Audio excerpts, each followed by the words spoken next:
때는 조선 영조 임금 시절 가을이 깊어가던 어느 날이었습니다. 충청도 청안 고을의 오일장은 아침부터 사람들로 북적였어요. 장꾼들은 저마다 목청을 높이고 안악들은 광주리를 이고 종종 걸음을 쳤습니다. 돼지 우는 소리, 닭 쫓는 소리, 아이들 웃음소리가 뒤엉켜 시장 바닥은 온통 왁자지껄한 생기로 가득했죠. 그런데 그 왁자한 소리들 사이로 아주 조용하고 가느다란 소리 하나가 끊어질 듯 흘러나오고 있었어요. 해금 소리였습니다. 시장 한쪽 구석, 사람들의 발길이 가장 뜸한 돌담 아래에 노인 한 명이 앉아 있었습니다. 허옇게 센 머리카락에 날고해진 도포를 걸쳤고 눈은 반쯤 감긴 채 초점이 없었어요. 태어날 때부터 빛을 본 적이 없는 눈이었습니다. 이름은 옥돌이라 했지만 마을 사람들은 그냥 해금 노인이라 불렀어요. 노인의 손가락은 거칠고 마디마디 굵었지만 그 손이 해금줄 위를 오갈 때만큼은 달랐습니다. 마치 물이 흐르듯 자연스럽고 바람이 스치듯 부드러웠어요.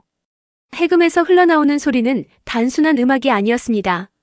어디서 왔는지 모를 그리움, 말로 설명할 수 없는 슬픔, 그리고 그 슬픔 너머에 있는 고요한 평화까지 담겨 있었어요. 사실 옥돌 노인의 해금 솜씨는 예사롭지 않았습니다. 젊었을 적엔 한양의 잔치에까지 불려다녔다는 말이 있었고 그 소리를 한 번 들은 사람은 한참을 멍하니 서서 떠나지 못했다는 이야기도 전해졌죠. 하지만 지금은 달랐어요. 소리는 여전히 아름다운데 아무도 멈추지 않았습니다. 사람들은 바쁜 걸음으로 노인 앞을 지나쳤어요. 힐끔 쳐다보다가도 이내 고개를 돌렸습니다. 노인 앞에 놓인 낡은 바가지는 텅 비어 있었어요. 아침부터 오후가 되도록 단 한 입의 엽전도 들어오지 않았습니다. 왜 그랬을까요? 까닭이 있었습니다. 이 고을의 수령 조판서는 부임한 지 반년 만에 온갖 명목의 세금을 새로 만들어냈어요. 장에서 물건을 파는 상인에게는 자릿세, 술을 파는 주모에게는 주류세, 심지어 점을 보는 맹인에게는 복술세까지 매겼습니다. 그리고 어느 날 악기를 연주하려면 반드시 관가에 연주 허가세를 내야 한다는 규정이 떨어졌어요. 허가를 받지 않고 연주를 하다 적발되면 악기를 빼앗기고 볼기를 맞는다고 했습니다. 옥돌 노인은 당연히 그 돈을 낼 수 없었어요. 해금 소리로 하루 한 끼를 때우는 노인에게 허가세란 처음부터 낼 수 없는 돈이었으니까요. 그래도 노인은 자리를 뜨지 않았습니다. 먹지 않아도 해금만큼은 놓을 수 없었던 거예요. 다만 사람들이 발걸음을 멈추거나 동전을 내밀었다가는 포졸에게 끌려갈 수 있다는 소문이 돌면서 아무도 선뜻 노인에게 다가가지 못하게 된 것이죠. 그렇게 노인의 해금 소리는 시장 바닥에 그냥 버려지듯 흘러다니고 있었습니다. 그날 오후였어요. 시장 입구 쪽에서 허름한 나그네 차림의 사내 하나가 천천히 걸어 들어왔습니다. 낡은 갓에 먼지 묻은 도포, 등에는 작은 보따리 하나. 어디서 왔는지도 어디로 가는지도 모를 길손처럼 보였어요. 사내는 시장 안을 천천히 둘러보며 걸었는데 눈빛만큼은 달랐습니다. 놓치는 게 없는 눈이었어요. 조용하지만 모든 걸 담아내는 그런 눈. 사내가 걷다가 문득 걸음을 멈췄습니다. 해금 소리 때문이었어요. 사내는 한동안 그 자리에 서서 소리를 들었습니다. 눈을 감고 듣다가 다시 눈을 뜨고 노인이 앉아있는 쪽을 바라봤어요. 그리고 천천히 발걸음을 옮겼습니다. 노인 앞에 와서 쪼그려 앉더니 한동안 아무 말도 하지 않았어요. 그냥 듣기만 했습니다. 연주가 한 곡 끝나자 사내가 물었어요. 어르신, 소리가 참 좋습니다. 근데 왜 이리 아무도 없습니까? 노인은 해금 줄을 쓰다듬으며 조용히 웃었어요. 씁쓸하면서도 체념이 담긴 웃음이었습니다. 나그네 양반, 괜찮으면 그냥 지나치시오. 괜한데 엮이지 마시고. 하지만 사내는 자리를 뜨지 않았어요. 오히려 더 가까이 앉으며 물었습니다. 엮인다니요? 무슨 일이 있는 겁니까, 어르신? 노인은 한참을 망설이다가 천천히 입을 열었습니다. 허가세 이야기, 수령 이야기, 포졸들이 으르렁거리는 이야기. 말하다 보니 억울함이 치밀었는지 노인의 목소리가 조금씩 떨렸어요. 법도 아닌 걸 법이라 우기고 내 해금을 빼앗겠다고 하질 않나? 그냥 이 나이에 소리 하나 내고 한 끼 때우면 되는 거잖소. 그게 무슨 죄가 된다는 것이오. 사내는 노인의 말을 끝까지 들었습니다. 아무 말도 하지 않고 그냥 다 들었어요. 그리고 일어서면서 한마디만 했습니다. 어르신, 계속 연주하고 계십시오. 사내가 향한 곳은 관가였습니다. 관가 입구에 들어서자 포졸 2명이 가로막았어요. 이 사람아, 여기가 어딘 줄 알고 들어오는겨? 수령나리를 뵈러 왔습니다. 뭐? 별 웃긴 나그네를 다 보겠네. 썩 물러가지 못할까? 사내는 물러서지 않았어요. 오히려 더 또렷하게 말했습니다. 악기 연주 허가세가 어느 법전에 근거한 것인지 수령나리께 직접 여쭤보고 싶습니다. 포졸들이 당황한 사이 안에서 소리가 들렸어요. 누구냐? 들여보내. 동원 마루에 조수령이 앉아 있었습니다. 살이 오를 대로 오른 얼굴에 기름기가 흘렀고 눈빛은 교활했어요. 사내를 위아래로 훑어보더니 코웃음을 쳤습니다. 나그네 차림이 가관이네. 뭘 여쭤본다고?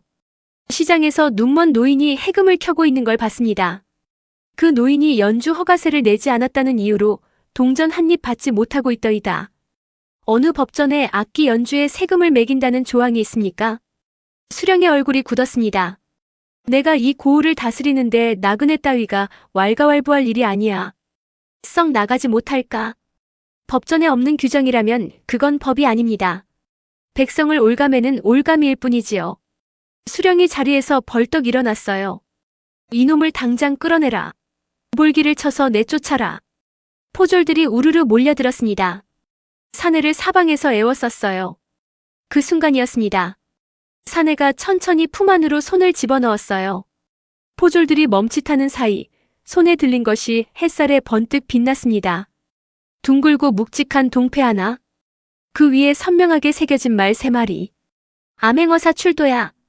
동원이 얼어붙었습니다. 포졸들은 그 자리에서 다리가 풀렸고 수령의 얼굴은 단숨에 잿빛이 되었어요. 마패를 든 사내, 그가 바로 암행어사 박문수였습니다. 임금의 명을 받고 팔도를 누비며 탐관오리를 척결하는 그 박문수. 조사는 신속했습니다. 관과 장부를 펼치자 허가세, 자릿세, 복술세 등 법전 어디에도 없는 세목들이 줄줄이 나왔어요. 징수한 돈이 관아 창고가 아닌 수령의 개인 곳간으로 들어갔다는 사실도 드러났습니다. 수령의 얼굴은 점점 더 창백해졌어요. 무릎을 꿇고 용서를 빌었지만 박문수는 표정 하나 바꾸지 않았습니다. 법에 없는 규정으로 백성을 핍박하고 사리사욕을 채운 죄 가볍지 않소. 수령은 그 자리에서 파직되었습니다. 부당하게 거두어들인 세금은 모조리 계산되어 돌려주도록 명령이 내려졌어요. 해질녘이었습니다. 박문수가 다시 시장으로 돌아왔을 때 풍경이 달라져 있었어요. 노인 주위로 사람들이 모여들어 있었습니다. 안악들이 광주리를 내려놓고 발걸음을 멈췄고 장꾼들이 자리에서 일어나 귀를 기울였어요.